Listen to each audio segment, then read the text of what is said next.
Sir, we need to see some ID. For what? I haven't done anything. Just cooperate, it'll be quick. This is harassment. The gas pump clicked to a stop at $47.83. Solomon returned the nozzle to its cradle and reached for his wallet.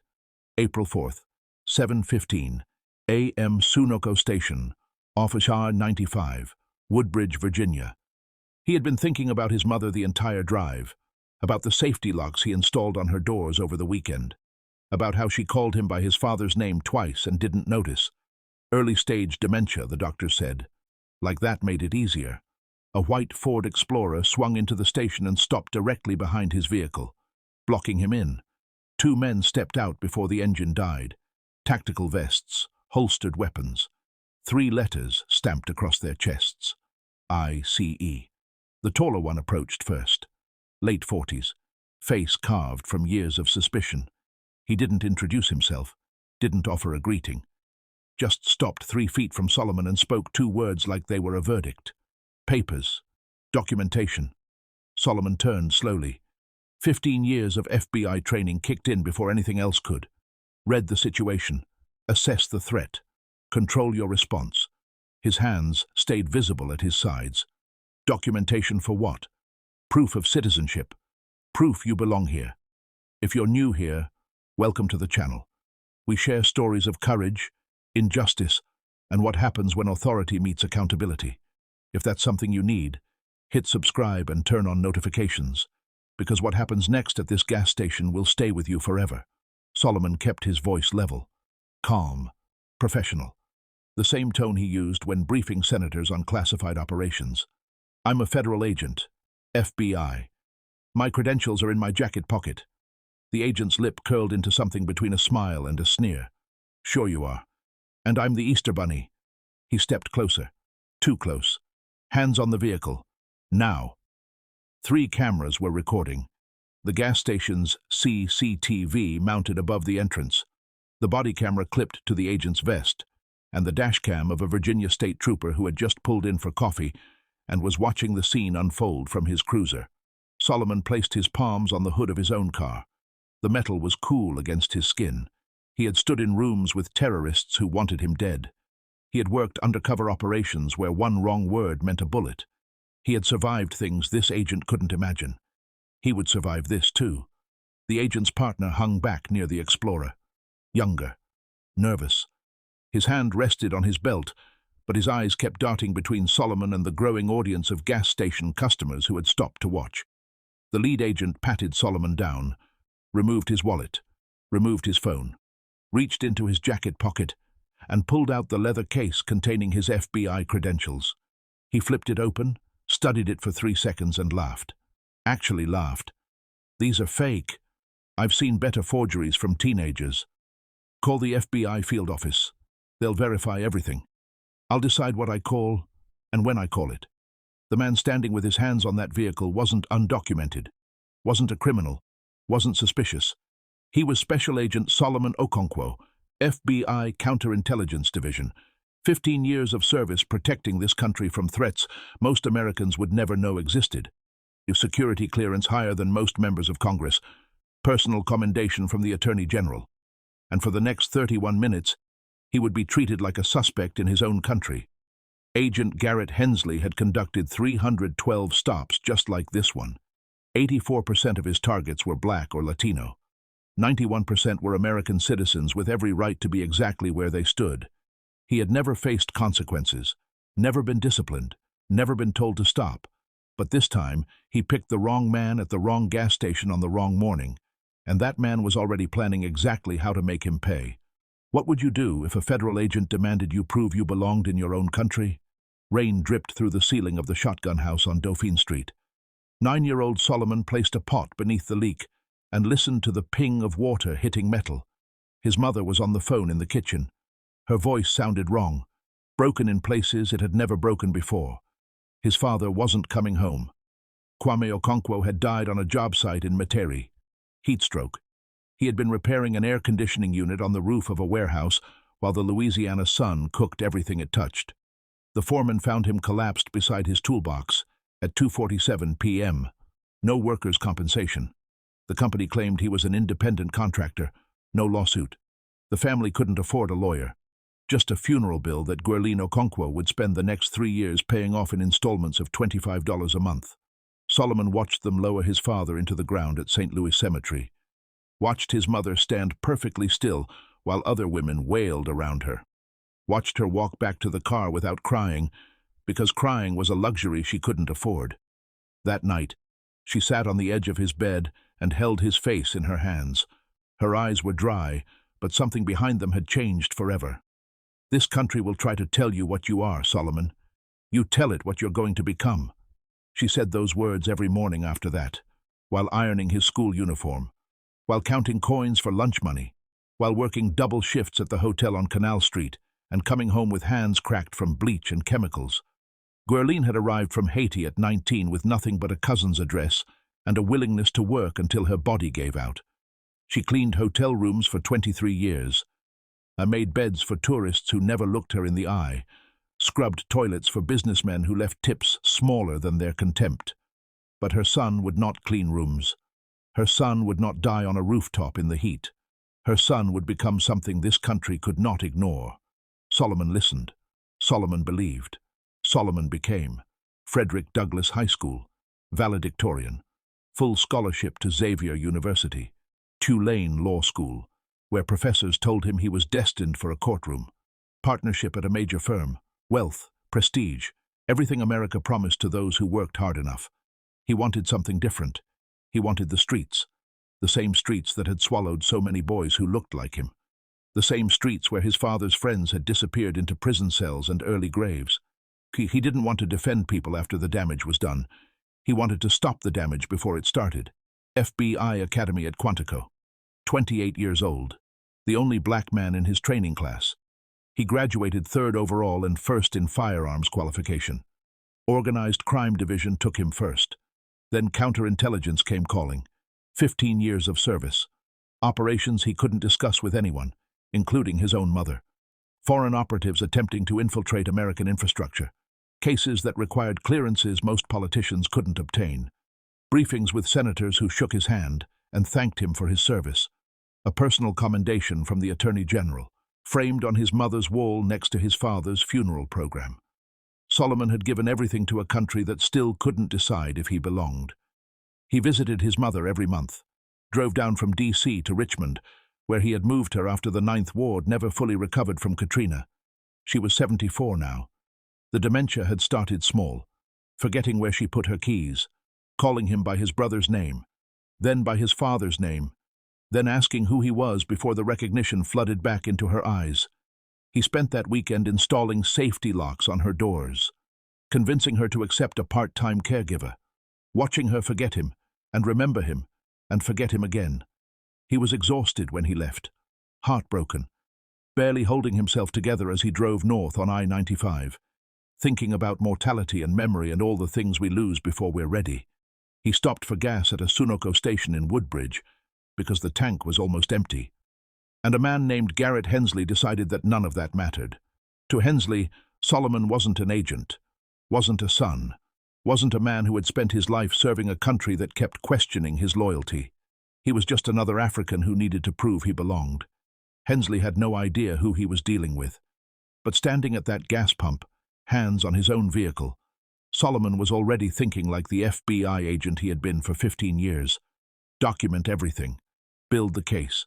Destroy the man who thinks he's untouchable. How does it feel to sacrifice everything for a country that still treats you like a suspect? Garrett Hensley grew up in a house where the television was always angry.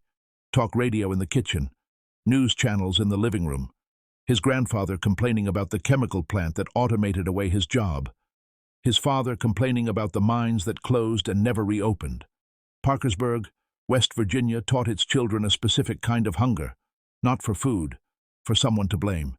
Garrett couldn't name what had been stolen from him, couldn't explain the hollow feeling that followed him through high school, through 2 semesters of community college he dropped out of, through a string of jobs that led nowhere.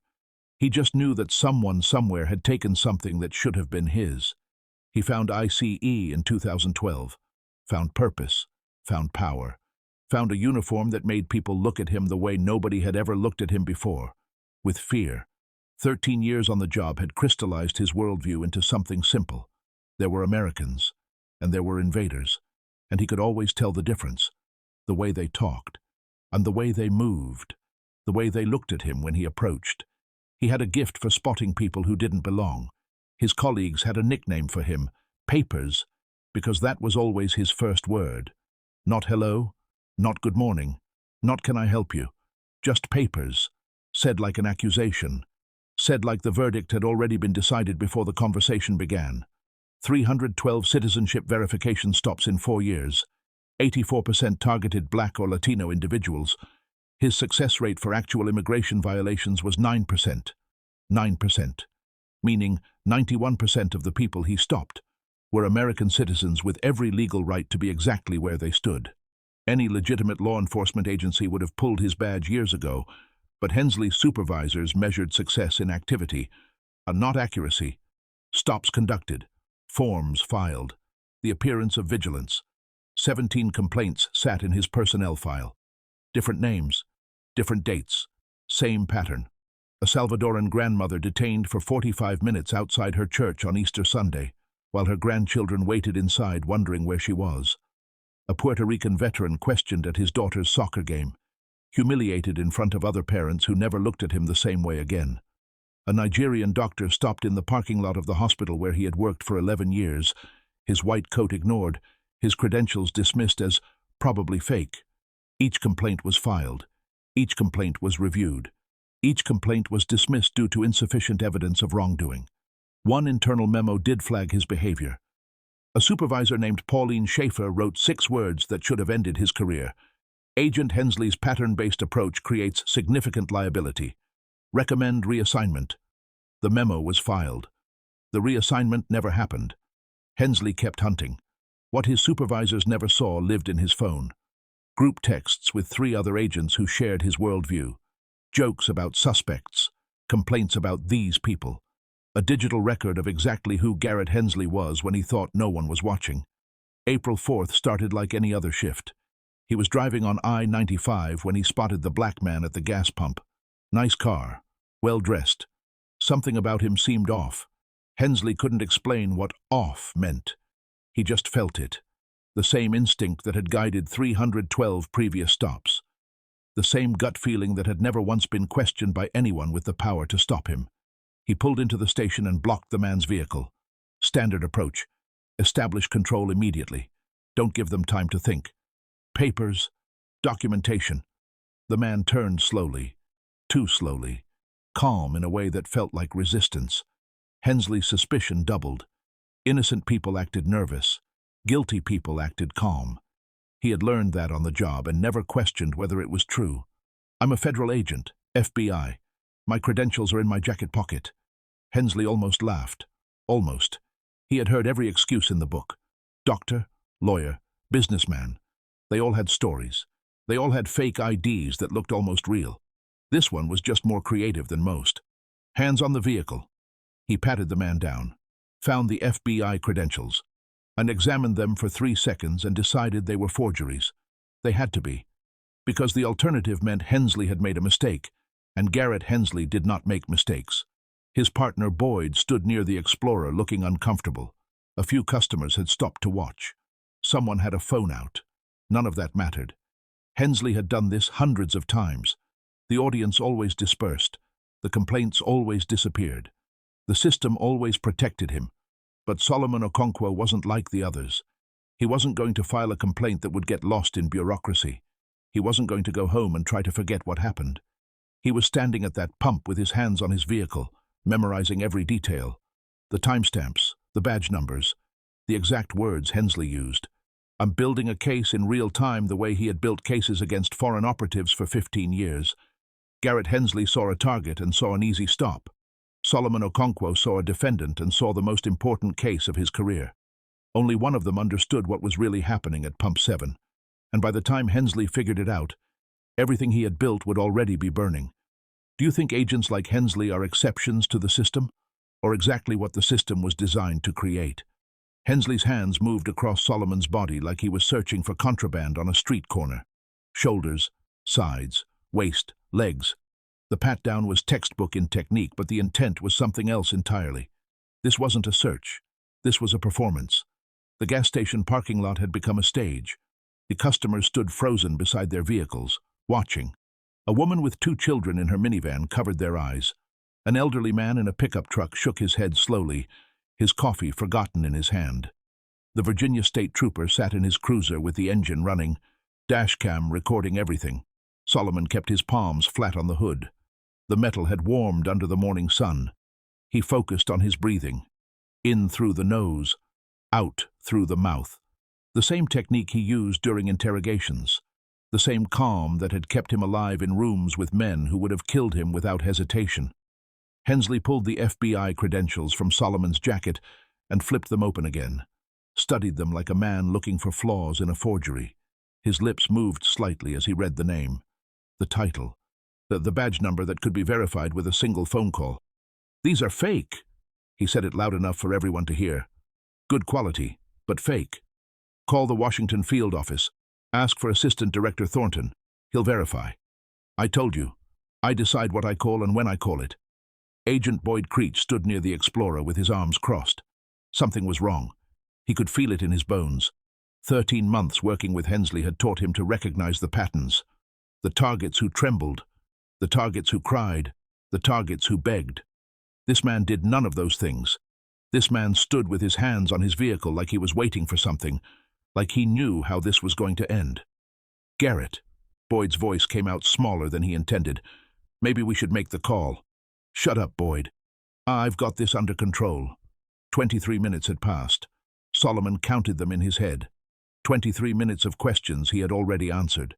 23 minutes of demands for documents he had already provided. 23 minutes of a man with a badge pretending not to see what was right in front of his face. A woman near the air pump raised her phone to record. Hensley spotted her immediately. "Put that away. This is federal business." She lowered the phone but didn't stop recording. Just held it at her hip, camera pointed toward the scene. Solomon made a mental note. Another witness. Another piece of evidence. Minute 27. Hensley finally reached for his radio. The call went to ICE dispatch first, then to the FBI liaison, then to the Washington field office. Solomon heard fragments of the conversation through the static. His name, his badge number, a request for verification that should have been made before the first papers left Hensley's mouth. The response came quickly. Special Agent Solomon Okonkwo, Counterintelligence Division, 15 years of service, security clearance, top secret with sensitive compartmented information access, currently assigned to a classified joint task force. Then the voice on the other end asked a question that made Hensley's face change color. "Why exactly is one of our agents being detained at a gas station?" Hensley's jaw tightened. His hand gripped the radio so hard his knuckles went white. For the first time in 312 stops, he had nothing to say. 31 minutes. And that's how long it took for Garrett Hensley to admit what Solomon had told him from the beginning. The credentials were real. The badge was real. The man he had humiliated in front of a dozen witnesses was exactly who he said he was. Hensley shoved the credentials back into Solomon's hands. No apology, no acknowledgement, no recognition that he had just treated a federal agent like a criminal for half an hour, based on nothing but the color of his skin. "You're free to go." Solomon took his credentials, put them back in his jacket pocket, straightened his shirt. He didn't move toward his car. Not yet. "Agent Hensley." His voice was quiet. The kind of quiet that made people lean in to hear. The kind of quiet that carried more weight than shouting ever could. "You're going to remember this day. I promise you that." Hensley snorted. Dismissive, unimpressed. He had heard threats before. Empty words from angry targets who went home and forgot. But Solomon Okonkwo had spent 15 years building cases against people who thought they were untouchable. He knew how to document evidence. He knew how to find patterns. He knew how to wait. That night, Garrett Hensley sent a text to his group chat. 3 other agents who shared his views. His words would become Exhibit 47A in a federal lawsuit. "Got a live one today? African guy claiming to be FBI. Had fake credentials and everything. These people getting creative." And 20 minutes later, turned out to be real. Whatever. He shouldn't have looked suspicious. 17 words. typed with one thumb, sent without a second thought.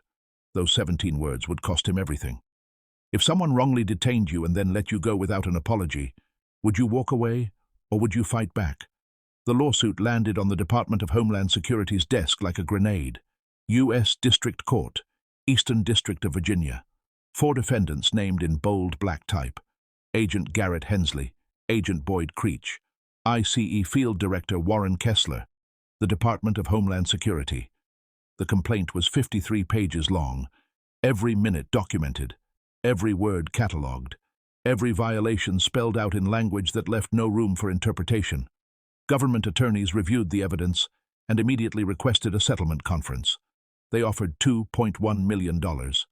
Quiet, confidential, no admission of wrongdoing. Solomon refused. They came back with $4.5 million, sealed records, no press, no trial. He refused again. His attorney, a civil rights litigator named Vivian Adebayo, who had spent 28 years fighting cases most lawyers called impossible, asked him why he kept turning down the money. Because settlement records disappear. Solomon's voice was steady. I want a verdict. I want a number attached to what he did. I want every agent who thinks about doing this to know exactly what it will cost them. Discovery began 2 months later. What it uncovered made national news for 3 weeks straight. 312 citizenship verification stops in 4 years. 84% targeting Black or Latino individuals. 91% false positives. American citizens stopped, searched, and humiliated for no reason other than the color of their skin. 17 complaints in Hensley's personnel file. Each one dismissed. Each one buried. Each one a warning that nobody heeded. Internal memos showed supervisors had flagged his behavior multiple times. Pauline Schaefer's 6-word recommendation sat in his file like an accusation. Pattern-based approach creates significant liability. Recommend reassignment. The reassignment never happened. The hunting never stopped. But the most devastating evidence came from Hensley's personal phone. Group texts with 3 other agents. Messages sent the night of April 4th. Got a live one today. African guy claiming to be FBI. Had fake credentials and everything. These people getting creative. And later, turned out to be real. Whatever. He shouldn't have looked suspicious. The messages were projected on a courtroom screen while the jury watched. To 17 words that revealed exactly who Garrett Hensley was when he thought nobody was looking. The trial lasted 6 days. The jury consisted of 9 women and 3 men from Northern Virginia, a retired Marine, a public school teacher, an immigrant from El Salvador who had become a U.S. citizen in 2019, 12 Americans who would decide what 31 minutes of humiliation was worth. When Solomon took the stand, the defense attorney tried to minimize what happened. Agent Okonkwo, you were detained for approximately 30 minutes. You were never harmed, never arrested, never charged.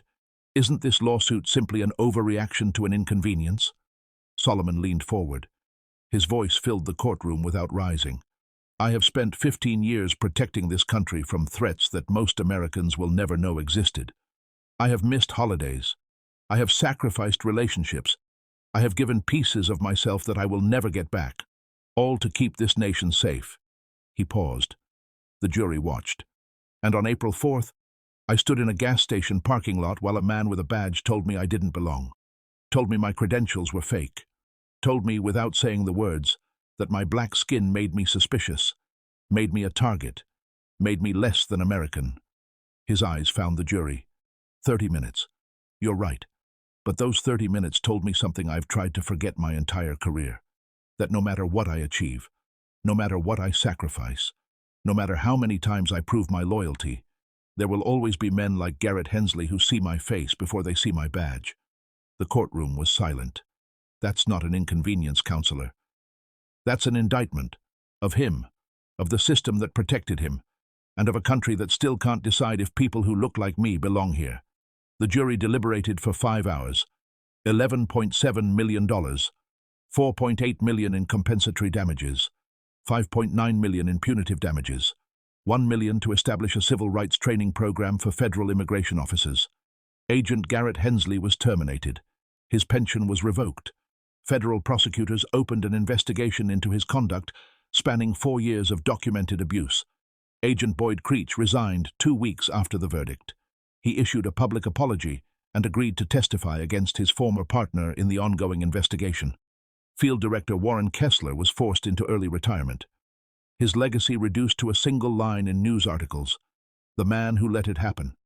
6 months after the verdict, Solomon Okonkwo was promoted to Supervisory Special Agent. His new assignment: overseeing civil rights compliance within joint federal task forces. He would spend the rest of his career making sure what happened to him never happened to another agent. But he didn't celebrate the promotion. He drove to Richmond instead, pulled into his mother's driveway as the sun began to set, found her sitting on the porch in the rocking chair his father had built 35 years ago. Gurleen looked up when he approached. Her eyes were clear today. She knew exactly who he was. "You won." Her voice carried the accent of Haiti and the weight of 74 years. Solomon sat down beside her. "We won, Mama. Everyone who comes after me. They won too." She reached over and squeezed his hand.